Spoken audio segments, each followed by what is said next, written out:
జీవితంలో ఎన్నో చేసిండు దేవుడు. దేవుని మాటలు ఎన్ని చెప్పినా తక్కువనే. అసలు నేను దేవుని మాటలు చెప్పుకొని కూడా సరిపోను. అట్లాంటి కార్యాలు మా జీవితంలో చేసిండు దేవుడు.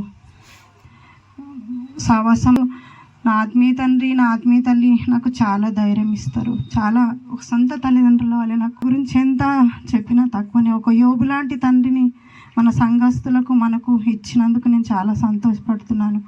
దేవుని నామానికి స్తోత్రములు చెప్తున్నాను. అయితే నా కుటుంబాన్ని, నా పిల్లలని, నన్ను చాలా మంచిగా ఉంచిండు దేవుడు. మంచి ఆరోగ్యములు ఇచ్చిండు దేవుడు. మాకు 40 రోజులు పాస్టింగ్, పోయినసారి పాస్టింగ్లో మా జీవితంలో నా చిన్న బిడ్డకు బాప్తిసం ఇవ్వడానికి కార్యం చేసిండు దేవుడు. మరి ఈసారి 40 రోజు పాస్టింగ్లో నేను ఇల్లు తీసుకున్న కట్టిన టెన్షన్లల్లా అసలు పాస్టింగ్లో ఉంటానో లేదో అని అనుకున్నాను.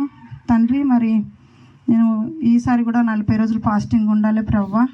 మరి నాకు నా బలము, నా శక్తి సరిపోదు తండ్రి. నీ బలముతో, నీ శక్తితో నన్ను నడిపించు ప్రవ్వా అని నేను దేవునికి అడిగిన. అట్లనే దేవుడు నాకు 40 రోజు పాస్టింగ్లో నిలబెట్టిండు.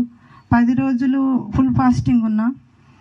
దేవుడు నాకు బలం, శక్తి చాలా ఇచ్చిండు. అసలు నేను ఎప్పుడు అన్నం తింటానో ఎప్పుడు కూడా తెలియదు నాకు. కానీ దేవుడు నాకు ఎంత బలహీనత ఉన్నా నాకు దేవుడు అలా నడిపించుకున్నాడు. 40 రోజు పాస్టింగ్లో మాకు దేవుడు అన్ని మంచిగా చేసిండు.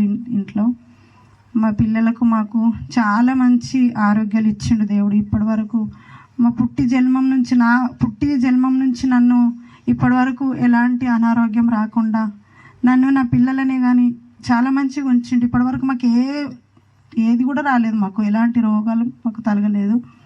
అక్కడ నా బిడ్డకు కూడా మంచి ఆరోగ్యం ఇచ్చిండు. ప్రేయర్లు ఉంటుంది, ఆమె 40 రోజులు పాస్టింగ్ చేస్తుంది. ఆమె కూడా మంచిగా ఉంది. మా కుటుంబంలో నాకు ఎన్నో దర్శనాలు వచ్చినాయి. ఎన్నో దర్శనాలతో మాట్లాడి అయ్యగారు వెనకాల మేము పోయిన గృహ కూడికకు కూడా మేము ఎక్కడంటే అక్కడ వెంబడించినాం.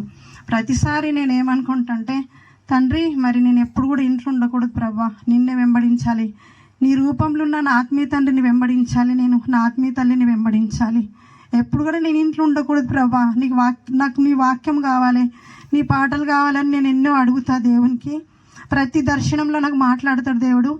దేవుని స్పర్శ నాకు తగులుతుంది. ఎప్పుడు కూడా నేను అడిగినప్పుడు దేవుడు నాకు ఏది కూడా తక్కువ చేయలేదు, అన్ని ఇచ్చిండు దేవుడు.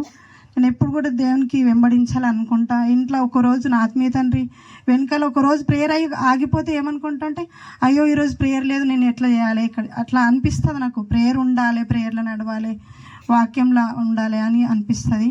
నాకు పాటలు అంటే చాలా ఇష్టము. నాకు వాక్యం అంటే చాలా ఇష్టం. నా ఆత్మీయ తండ్రి వాక్యం చెప్తుంటే నేను ఎంతో ఇష్టపడతాను. మా దేవుడే మాట్లాడుతుంటే మా ఆత్మీయ తండ్రి ద్వారా అనుకుంటా. నేను చాలా మాకు మంచి దేవుడు దొరికిండు. మేము అన్యజనులము. ఎందుకంటే మాది భయంకరమైన కుటుంబం మాది. అసలు మేము ఈ దేవుణ్ణి వెంబడిస్తున్నామంటే అసలు ఆ దేవుని ప్రణాళికలు ఏముందో మాకు తెలియదు. నేను దేవుని గురించి ఎంత చెప్పినా తక్కువనే.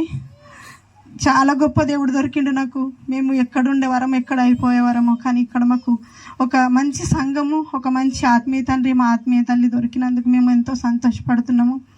చాలా ఇంకా ఏమేమో చెప్పాలనుకుంటా కానీ నాకు అసలు ఏం గుర్తుకొస్తలేవు. అయితే మా కుటుంబం గురించి, మా గురించి ప్రేయర్ చేయండి. మా పిల్లలకు 2 పిల్లలు చదువుకుంటున్నారు. పెద్ద ఆమె గవర్నమెంట్ జాబు. మాకు మంచి ఆరోగ్యాలు. మాకు ఇంకా మేము దేవుని సావాసంలో ఎదగాలి, ఇంకా ప్రార్థనలు ఎదగాలి, దేవుని వెంబడించాలి. మేము ఇంకా ప్రార్థనలు చాలా బలంగా వాడబడాలి అని చెప్పి మా గురించి ప్రేయర్ చేయండి. నాకు ఎన్నో దర్శనాలు వచ్చినాయి కానీ దర్శనాలు ఇప్పుడు చిన్న సాక్ష్యంలో ఈ చిన్న సాక్ష్యం నేను ముగించుకుంటాను. మా కుటుంబం గురించి, మా పిల్లల గురించి, మా గురించి ప్రార్థన చేయండి. మా తల్లిదండ్రులు అన్యజనులు, మేము అన్యజనులము. వాళ్ళ గురించి ప్రార్థన చేయండి. వాళ్ళకి రక్షణలో నాకు నడవాలి, దేవుని వెంబడించాలి. వాళ్ళు చాలా భయంకరమైన శోధనలో ఉన్నారు. వాళ్ళ గురించి మీ వ్యక్తిగతంగా ప్రార్థనలు జ్ఞాపకం చేసుకొని చిన్న సాక్ష్యం